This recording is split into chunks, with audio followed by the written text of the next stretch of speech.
একটু যদি আপনি ফাইলটা দেখে দিতেন আর একটু সই করার ব্যবস্থা করে দেন না স্যার। হ্যাঁ, আমি তো এখানে সই করার জন্যই বসছি।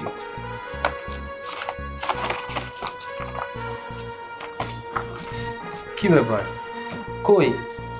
এবার স্যার দিতে পারছি না স্যার, একটু সমস্যায় আছি তো, পরের বার স্যার দিব স্যার।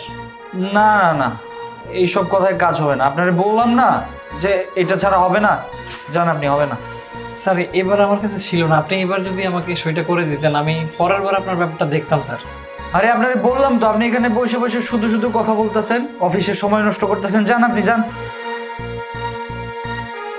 আচ্ছা স্যার, এইটা রাখেন স্যার, এবার আমার কাজটা করে দেন।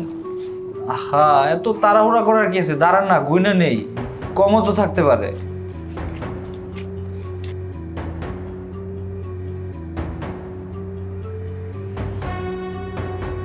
দিন আপনার সইটা, করেই দিই তাই।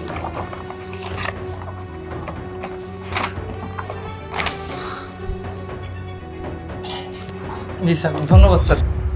তুমি তোমার সন্তানকে শাসন করো ঠিকই আছে, কিন্তু আমার সন্তানকে আমি মানুষ করতে পারলাম না, এটাই আবার দুঃখ। 2 দিন পরে কবরে গিয়ে আল্লাহর কাছে আমি কি জবাবটা আমি দেবো তুমি বলতে পারো? চিন্তায় আমার ঘুম